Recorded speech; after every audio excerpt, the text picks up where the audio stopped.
Tem um tempo que o TRF1 anulou o processo contra a Dilma sobre as pedaladas fiscais. Isso deixou bem claro para todo mundo que queria ver que o impeachment de 2016 foi o que a gente chama um golpe. Não tinha razão para fazer o impeachment, não tinha crime de responsabilidade e tiraram a Dilma para colocar um outro governo no lugar. E o impeachment não é o jeito de se fazer isso no nosso sistema político. Isso até o golpista Mor já admitiu. O impeachment foi um golpe. Mas a gente tem que tentar entender por que o impeachment aconteceu, já que obviamente não houve crime de responsabilidade. Hoje eu vou fazer a primeira resenha do canal, do livro Operação Impeachment, do Fernando Limonge. Esse livro ele tenta mostrar qual foi a causa do impeachment da Dilma. Então curte o vídeo, se inscreve no canal e vamos conversar sobre o golpe de 2016.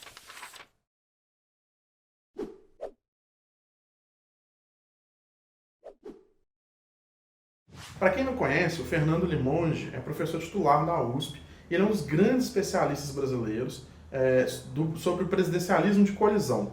Ele e a Argelina Figueiredo escreveram um livro que é tido como a base fundamental para a gente entender esse sistema de governo em que o executivo tem que montar uma base de apoio num parlamento em que ele está longe de ter maioria, em que normalmente o seu próprio partido não vai ter nem 10, às vezes no máximo 15% do parlamento. O livro ele saiu em maio de 2023 e ele vai recontando todo o processo ali, começando no primeiro mandato da Dilma até o impeachment, e tentando identificar o que aconteceu que permitiu que o impeachment acontecesse. Isso faz com que a leitura seja bem agradável, porque o fluxo é bem rápido e gostoso de ler, bem focado nos eventos, com uma ou outra discussão das causas do que está acontecendo, mas também tem seus problemas, né? A gente tem que lembrar que a imprensa empresarial foi uma participante ativa do golpe de 2016. A gente não pode esquecer disso, e o Fernando Limonge, de hora nenhuma, faça uma tentativa de avaliar. Mas ainda assim, eu acho que tem muita coisa boa nesse livro. E aliás, é uma coisa que eu quero fazer no canal.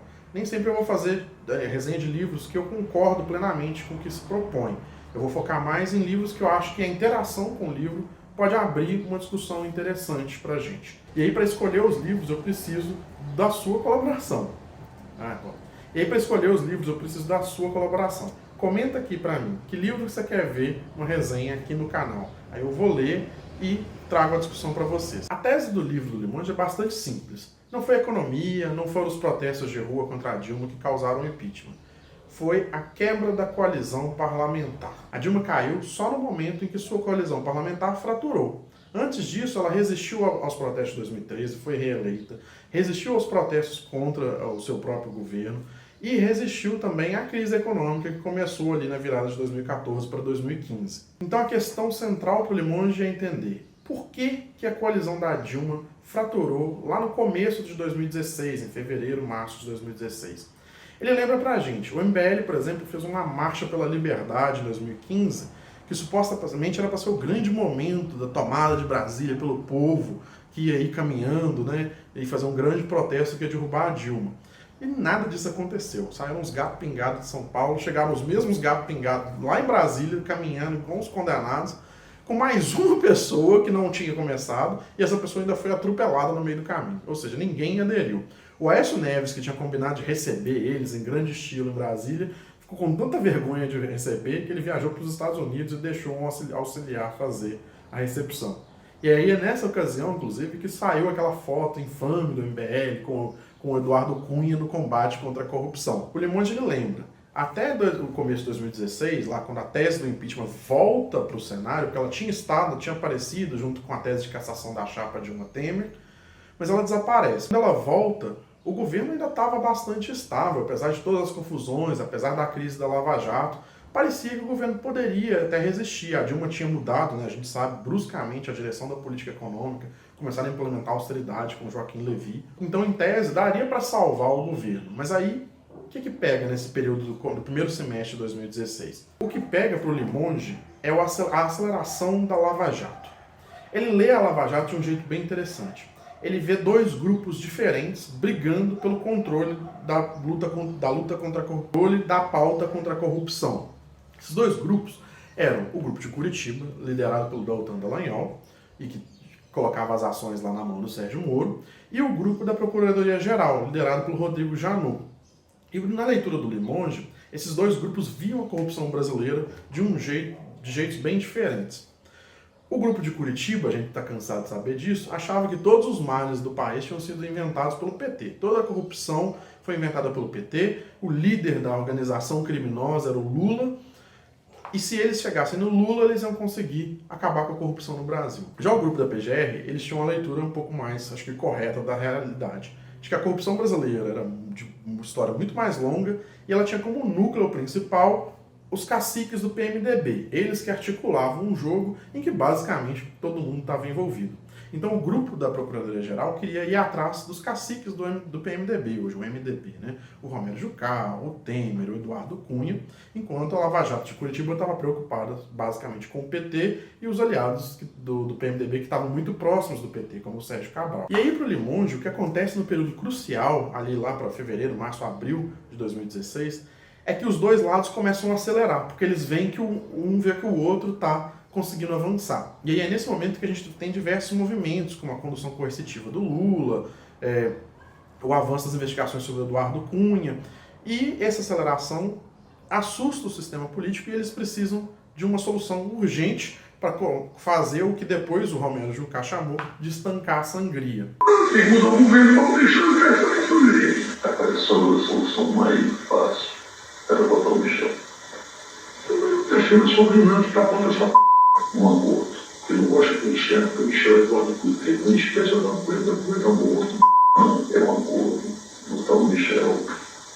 Um grande acordo nacional, com o Supremo, com tudo, fazer todo mundo que falava aqui no cara. E aí foi delimitado militar. O impeachment, na visão do Limonge, acontece justamente porque os políticos, principalmente do Congresso, mas do MDB que estavam no governo também, de outros partidos que estavam no governo, entendem que a Dilma não ia conseguir estancar a sangria.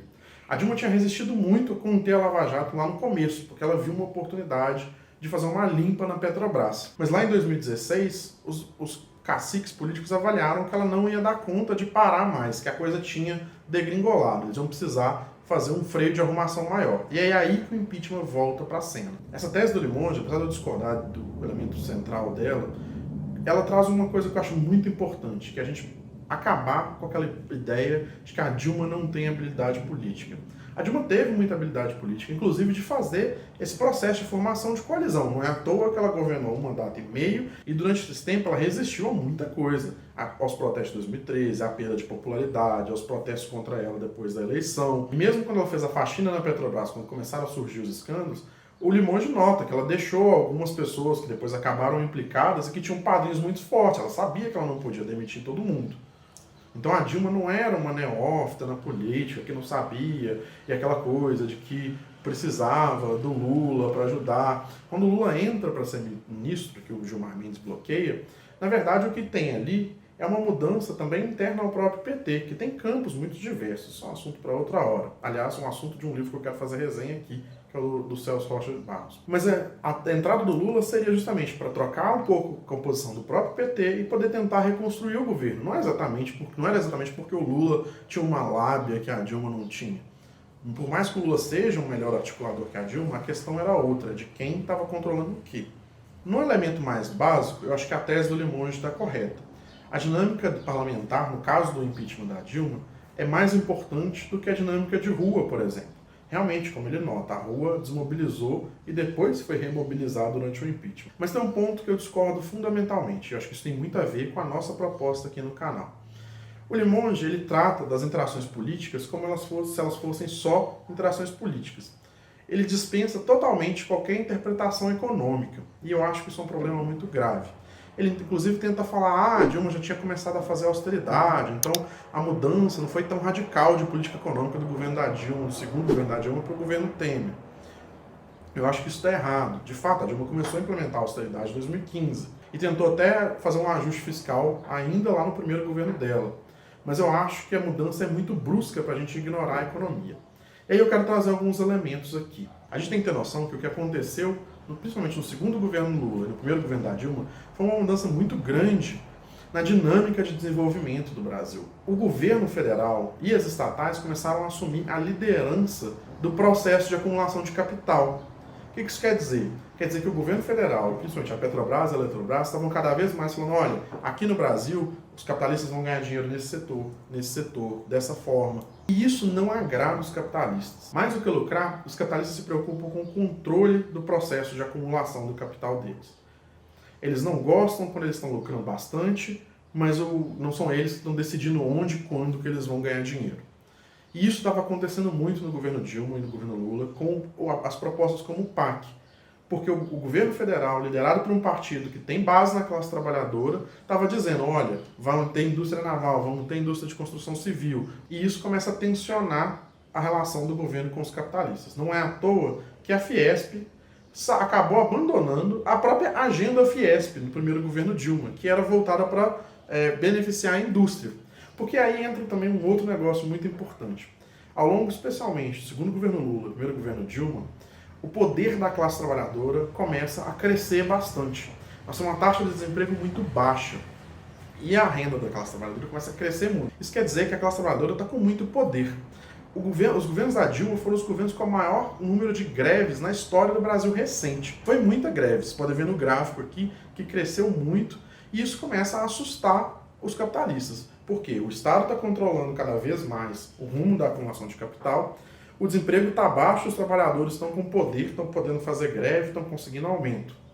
E aí você ainda tem bastante disrupção social, né, com os protestos de 2013, que apesar de a imprensa ter conseguido redirecionar para uma pauta difusa, né, contra a corrupção, etc., tinha potencial de virar algo mais radical à esquerda no começo. Então eu acho que toda a dinâmica que o Fernando Limonge descreve, que no geral ele está correto enquanto ele fala dela, ela tem que ser inserida nesse mundo. Talvez em outro contexto, em que a gente tivesse uma taxa de lucro mais tranquila, ela não estivesse em queda, os trabalhadores não estivessem ganhando cada vez mais espaço na disputa pela renda do país, os capitalistas e os seus representantes políticos, né, eles tivessem optado por um outro curso de ação diferente do que foi o golpe de 2016.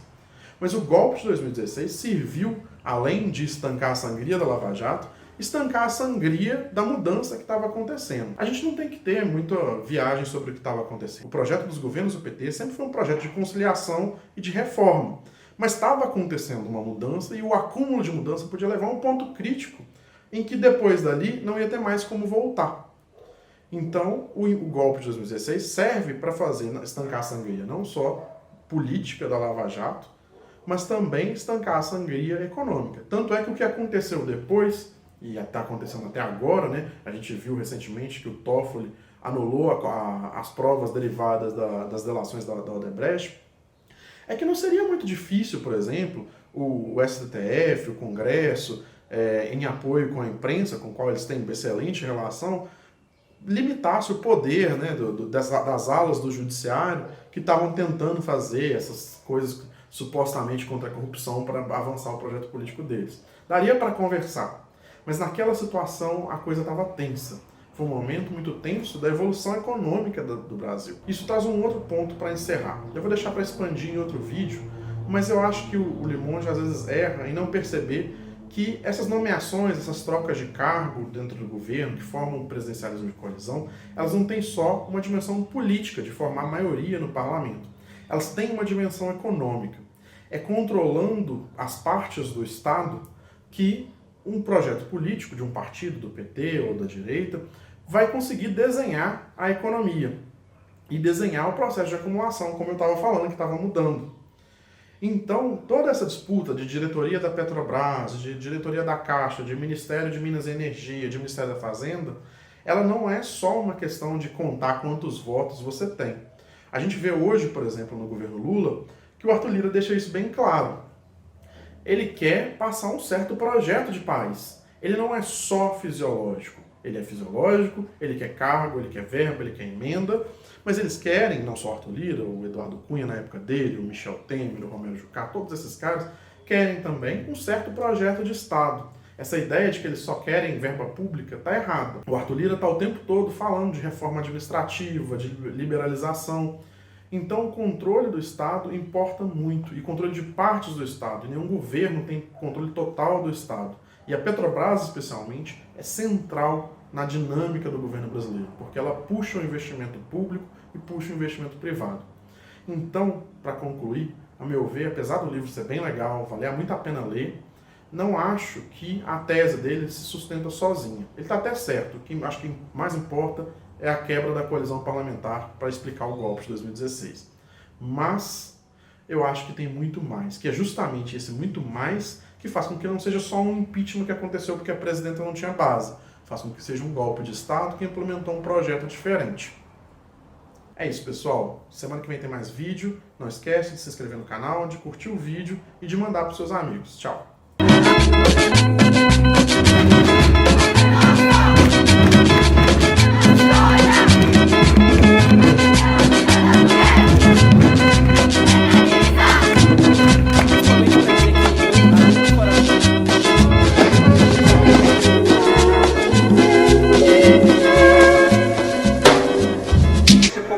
Qualquer coisa que extrapole. Você não é comida da Suíça, Cunha! Qualquer coisa.